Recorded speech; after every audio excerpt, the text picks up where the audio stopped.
Halo, perkenalkan nama saya Jose Setiawan lagi. Di sini saya akan memaparkan tentang penelitian saya. Oke, judul yang saya ambil yaitu intensitas penggunaan smartphone terhadap perilaku komunikasi. Bab 1, latar belakang.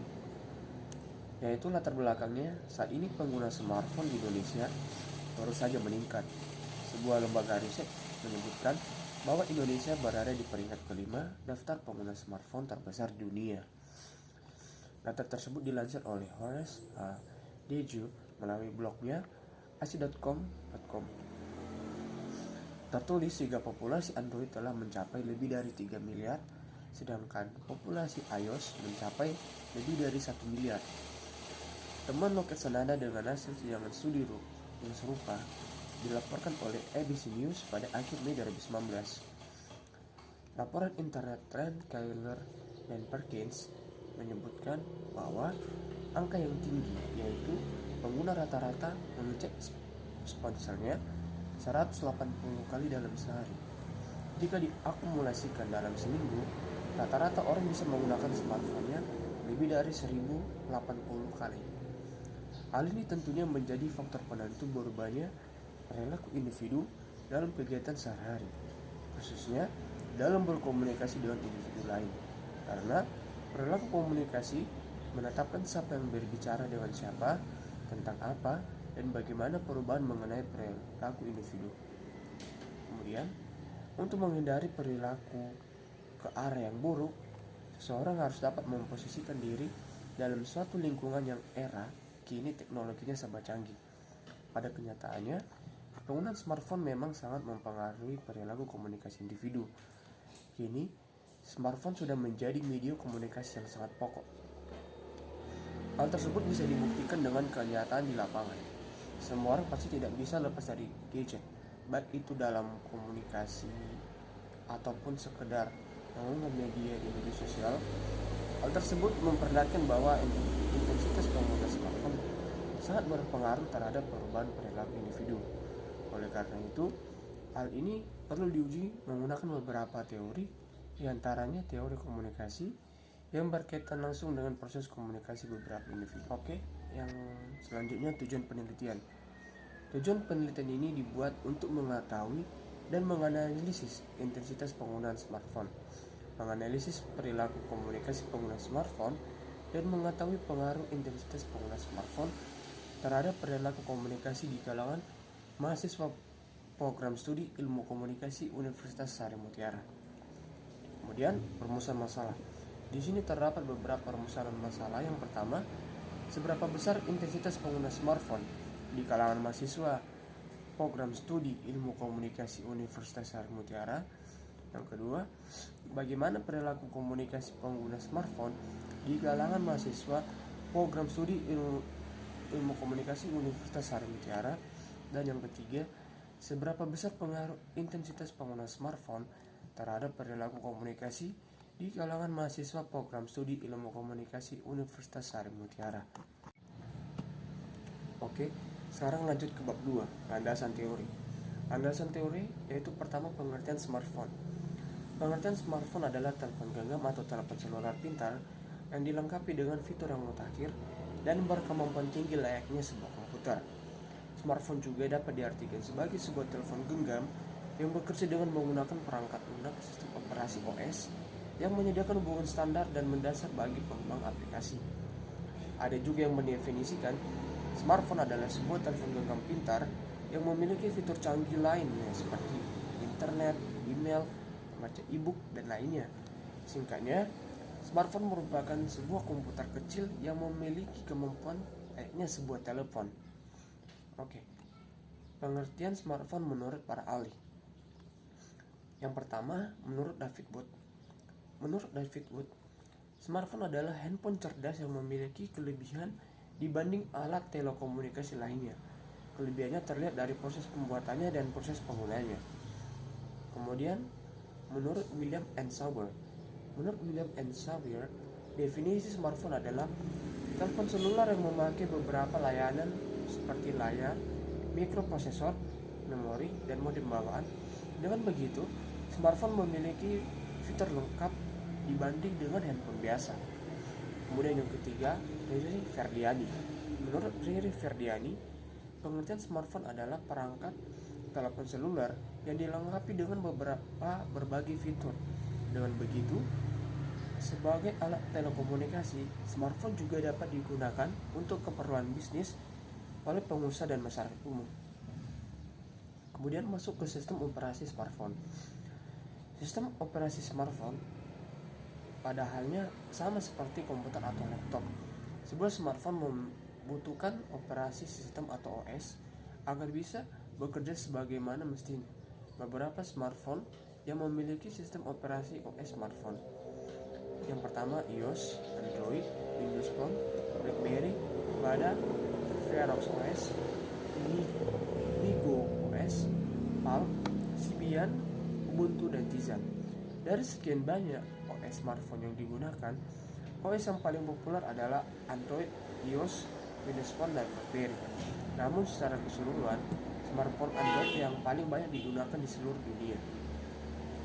Oke, masuk pada fitur smartphone. Sebuah smartphone pada umumnya dilengkapi dengan beberapa fitur canggih agar bisa digunakan untuk keperluan. Beberapa fitur tersebut seperti telepon, SMS, kamera, pemutar musik dan video, internet, editing dokumen, ebook viewer, aplikasi game, dan sebagainya. Kemudian, beberapa jenis smartphone. Beberapa jenis smartphone dapat dibedakan berdasarkan bentuk. Berikut ini adalah beberapa jenis smartphone berdasarkan bentuk. Yang pertama, handphone. Handphone yaitu smartphone berbentuk handphone yang banyak digunakan karena bentuknya yang lebih kecil dan ringkas untuk dibawa kemana saja. Umumnya, smartphone berbentuk handphone sudah memiliki layar touchscreen. Tombol keypad pada smartphone berada pada screen yang dapat dinavigasi melalui touchscreen tersebut. Yang kedua, iPhone. iPhone ini adalah smartphone berbentuk handphone yang dikeluarkan oleh Apple. Secara garis besar fiturnya sama dengan handphone smartphone pada umumnya. Yang ketiga, tablet. Tablet merupakan smartphone yang bentuknya lebih lebar dan terlihat seperti buku. Layarnya lebih besar dibandingkan dengan handphone dan seringkali dilengkapi dengan mini keyboard jika dibutuhkan. Biasanya, tablet sangat jarang digunakan untuk telepon, karena hal ini dikarenakan ukurannya yang cukup besar dan membutuhkan earphone agar bisa nyaman untuk menggunakannya. Kemudian ada smartwatch. Smartwatch adalah sebuah jam tangan pintar yang berhubung dengan internet dan perangkat lainnya, misalnya smartphone. Smartwatch dilengkapi dengan fitur GPS, email, telepon, SMS, dan prediksi cuaca. Kemudian ada iWatch. iWatch adalah produk jam pintar yang dikeluarkan oleh brand Apple. Produk ini hanya bisa terhubung dengan produk ekosistem iPhone. Kemudian ada pengaruh intensitas penggunaan smartphone terhadap perilaku komunikasi. Data membuktikan bahwa intensitas penggunaan smartphone berpengaruh terhadap perilaku komunikasi. Tanggapan responden menunjukkan bahwa mereka rata-rata menggunakan smartphone dengan frekuensi dan durasi yang sangat tinggi. Selain itu, konten yang digunakan pun beragam, mulai dari jejaring sosial, ada game, video, foto, musik, email, SMS, telepon, dan chatting online, dan sebagainya. Responden pun mengakui bahwa hal ini berpengaruh terhadap perilaku komunikasi mereka. Mereka mengakui bahwa mereka menggunakan smartphone karena ingin memperoleh pengalaman baru, ingin mendapatkan respon, dan ingin diakui oleh lingkungan sekitar. Selain itu, respon juga mengakui bahwa smartphone bisa membentuk mereka menjadi pribadi yang gemar bersosialisasi, sehingga smartphone kini menjadi bagian dari gaya hidup mereka. Oke, yang sekarang bab 3. Bab 3 itu tempat dan waktu penelitian. Tempat penelitian dilaksanakan di kampus Universitas Sareum Utara Indonesia, dan waktu penelitian dilaksanakan pada pertengahan bulan Januari sampai pertengahan bulan Februari 2019 di kampus Universitas Sareum Utara. Kemudian yang kedua, populasi dan sampel data. Penelitian ini menggunakan metode deskriptif. Untuk penelitian lebih lanjut, analisis dilakukan dengan menggunakan metode analisis kualitatif, dan penelitian ini juga termasuk ke dalam customer research. Populasi penelitian adalah mahasiswa program studi ilmu komunikasi yang menggunakan smartphone. Jumlah mahasiswa program studi ilmu komunikasi sampai bulan Januari 2019 sebanyak 300 orang. Dalam penelitian kali ini digunakan tingkat kesalahan sebesar 10%, sehingga sampel yang diperlukan adalah 100 orang. Kemudian yang ketiga, uji validitas dan reliabilitas. Uji validitas. Valid berarti instrumen tersebut dapat digunakan untuk mengukur apa yang hendak diukur. Dalam uji validitas dapat digunakan rumus teknik korelasi produk momen. Nilai R tabel dengan tingkat signifikan A sebesar 5% dengan N sama dengan 30 adalah 0,361, sehingga penelitian ini instrumen dikatakan valid apabila R hitungannya lebih dari 0,361. Kemudian uji reliabilitas. Uji reliabilitas dalam pengambilan keputusan reliabilitas, satu instrumen dapat dikatakan reliable jika nilai Cronbel alpha lebih besar dari 0,6, dan rumus untuk menghitung koefisien reliabilitas instrumen dengan menggunakan Cronbel alpha adalah sebagai berikut. Kemudian yang keempat, teknik analisis data. Teknik analisis data deskriptif menurut Sekaran, yaitu analisis deskriptif, digunakan untuk mengetahui dan akan dapat menjelaskan karakteristik variabel yang diteliti dalam suatu situasi. Analisis regresi sederhana. Analisis regresi sederhana menurut hitungan uji regresi sederhana adalah untuk meramalkan memprediksi variabel terikat Y bila variabel bebas X diketahui. Regresi sederhana dapat dianalisis karena didasari oleh hubungan fungsional atau hubungan sebab akibat kausal variabel bebas X terhadap variabel terikat Y. Oke, yang terakhir kesimpulan yaitu berdasarkan hasil penelitian pada bab sebelumnya serta pembahasan mengenai pengaruh intensitas penggunaan smartphone terhadap perilaku komunikasi, dapat ditarik kesimpulan sebagai berikut. Yang pertama, berdasarkan analisis deskriptif, tanggapan responden terhadap intensitas penggunaan smartphone mencapai nilai 69%. Hal tersebut menunjukkan bahwa intensitas penggunaan smartphone termasuk dalam kategori tinggi berdasarkan rata-rata presentasi total tanggapan responden terhadap variabel intensitas penggunaan smartphone. Jika dilihat rata-rata presentasi subvariabel, aspek yang memiliki nilai paling tinggi yaitu aspek isi dengan nilai presentasi 70%. Hal itu berarti responden menggunakan hampir seluruh isi atau konten yang terdapat di dalam smartphone. Kemudian yang kedua, perilaku komunikasi pengguna berkeyakinan bahwa pengguna smartphone tersebut sangat baik berupa kesadaran mengenai manfaat pengguna smartphone dalam mendapatkan informasi serta dalam membuka wawasan tentang pengetahuan baru. Berdasarkan analisis deskriptif, tanggapan responden terhadap perilaku komunikasi ini mencapai nilai 77%. Hal tersebut menunjukkan bahwa perilaku komunikasi termasuk dalam kategori baik berdasarkan rata-rata presentasi total.